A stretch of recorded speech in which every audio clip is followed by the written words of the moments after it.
ጠንካራ ሀገረ መንግስትን ለመገንባት ብሎም የሀገርን ጥቅም የሚያስቀድም ዜጋ ለመፍጠር የትምህርት ተቋማት ከፍተኛ ድርሻ እንዳላቸው ሙን ነው። ዕውቀትና ክህሎትን የሚያስጨብጡት የትምህርት ተቋማት የሀገርን ብሔራዊ ጥቅምን የሚያስከብሩ ዜጎችን ለማብቃት ድርሻቸው የላቀ በመሆኑ የሀገርን ህልውና ደህንነትና ሉዓላዊነት ላይ ትኩረት በማድረግ ትውልዱ በጋራ ጉዳዮች ላይ በጋራ መቆም እንዲችል መስራት ይጠበቅባቸዋል። ለብሔራዊ ጥቅም የማይከራከር ትውልድ ያላት ሀገር ጠንካራ ሀገረ መንግስት ሆና ለመቀጠል ብሎም ሉዓላዊነቷን ለማስጠበቅ አዳጋች ይሆንባታል። ለዚህም ነው የትምህርት ተቋማት መልካም አመለካከት የሚቀረጽባቸውና የሀገር ፍቅር ላይ ያተኮሩ መሆን እንደሚገባቸው የሚገለጸው። ከጣቢያችን ኤንቢሲ ኢትዮጵያ ጋር ቆይታ ያደረጉ የከፍተኛ ትምህርት ተቋማት ፕሬዝዳንቶች ትውልዱ ብሔራዊ ጥቅም ላይ ግንዛቤ እንዲኖረው በትኩረት መስራት እንደሚጠይቅ ገልጸዋል። ኢትዮጵያ የመልማት መብቷን ለማስከበር አሁን ላይ የቀይ ባህር ጉዳይን አጥብቃ እየጠየቀች ሲሆን ይህንን ጥያቄ በተገቢ መንገድ የተረዳ ትውልድ ማፍራት ይገባልም ነው ያሉት። ሀገራችን ላለፉት 30 ዓመታት በላይ ወደ ባልባ ሆና ኖራለች። ይሄ ደግሞ ምን ያህል በሀገር ኢኮኖሚ ላይ በሀገር ደህንነት ላይ ምን ያህል አሉታዊ የሆነ አስተዋጽኦ እንዳለው በርካቶች ይገነዘቡታል የሚል እምነት አለኝ። በዚህ ላይ ማንኛውም ኢትዮጵያዊ ብቻ ሳይሆን ሌላው የኢትዮጵያን ታሪክ የሚያውቅ ሁሉ የሚቆጨው ርዕስ ነው። ከወደብ ውጭ ሆነን የተወለደው ትውልድ ምናልባት ይሄን እየተረዳው ሲመጣ ጥያቄው የሁሉም ኢትዮጵያ እንደሚሆን ምንም ጥያቄ የለውም። ቀይ ባህር ያስፈልገናል ስንል ለሱ መሻገሪያ ያስፈልጋል ነው። የኢኮኖሚ ሶርስህ ነው። ጥገኛ አትሁን ነው። አሰብ ያስፈልጋል ብሎ መንግስት ስል ፖለቲካ ሊደረግ አይገባም። በትክክል ያስፈልገናል።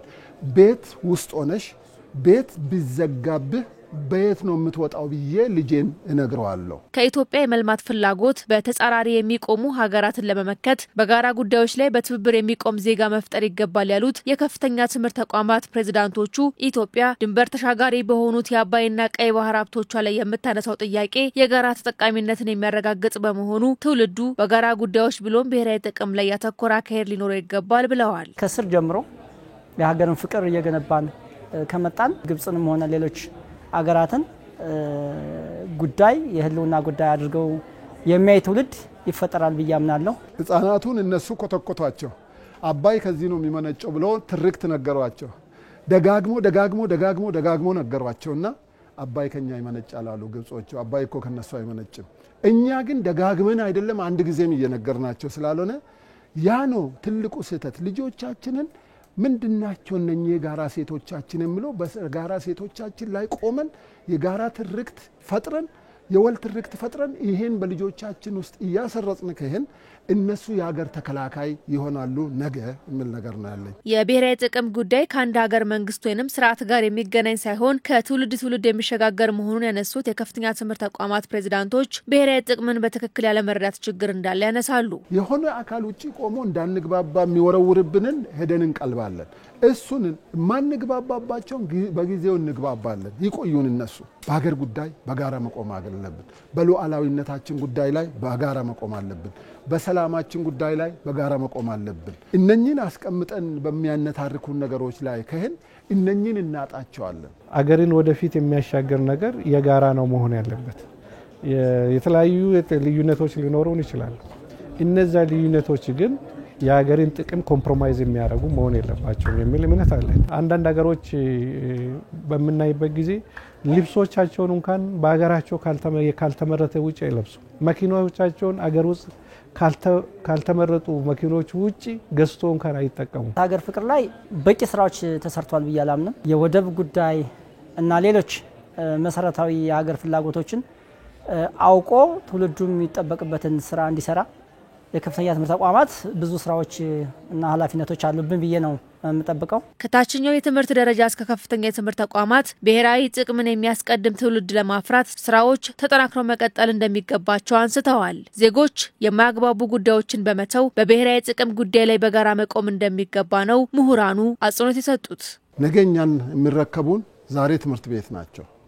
እዛ ትምህርት ቤት ባሉበት ሁኔታ ላይ የሀገር ፍቅርን በውስጣቸው ካልዘራ የሀገረ መንግስት ግንባታን ከወዲሁ እያሳወቅናቸው እያስተማርናቸው ካለን ብሔራዊ ጥቅምንና ግላዊ ጥቅምን ካለየን ነገ ልጆቻችን የሚጨብጡትንና የሚለቁትን ግራ ይገባቸዋል። ብሔራዊ መግባባትን በልዩነት ላይ አንድነትን በጋራ ጥቅም ላይ መተባበርን እኔ ነኝ እየነገርኩት የሚኮተኩተው ይሄን ልጅ ማለት ነው። አገር ውስጥ በሚኖርበት ጊዜ ለሀገር ያለን ፍቅር ለሀገር ያለን እንትን ይወርድብንና ከሀገር ውጪ በሚንወጣበት ጊዜ የኢትዮጵያን አየር መንገድ ሰማይ ላይ በሚናይበት ጊዜ ኤርፖርት ላይ በሚናይበት ጊዜ አብዛኛው ሰው ኤምባውስ ከሚመጣ ድረስ ያችን ፍቅሩን የሚገልጽበት ነው። ከሀገር ውስጥ ስንወጣ ብቻም ሳይሆን በአገር ውስጥም ከታች ጀምሮ ከህፃናት ጀምሮ ህፃናት አገራቸውን እንዲወዱ ለሀገራቸው ፍቅር እንዲኖራቸው ለሀገራቸው ማንኛውንም መስዋዕትነት መክፈል የሚችሉ ዜጎች ሆነው ተኮትኩቶ ማደግ እንዲችሉ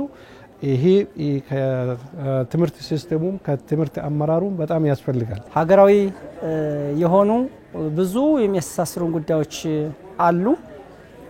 ነገር ግን የሀገርን ጥቅም ከሌሎች ጋር የመደበላለቅ ሁኔታዎች ይታያሉ። ከዚህ አንፃር ይስተዋሉ የነበሩ ችግሮችንም እንደ ሀገር በአዲሱ የትምህርትና ስልጠና ፖሊሲም ትኩረት ተሰጥቷቸው እየተሰራባቸው ነው የሚገኙ። ብሔራዊ ጥቅምን የሚያስቀድም ዜጋ ለመፍጠር ከትምህርት ተቋማት በተጨማሪ ቤተሰብ፣ የሃይማኖት ተቋማት፣ የሀገር ሽማግሌዎች፣ መንግስት ጭምር ትኩረት አድርጎ ሊሰራበት እንደሚገባ መልእክታቸውን አስተላልፈዋል።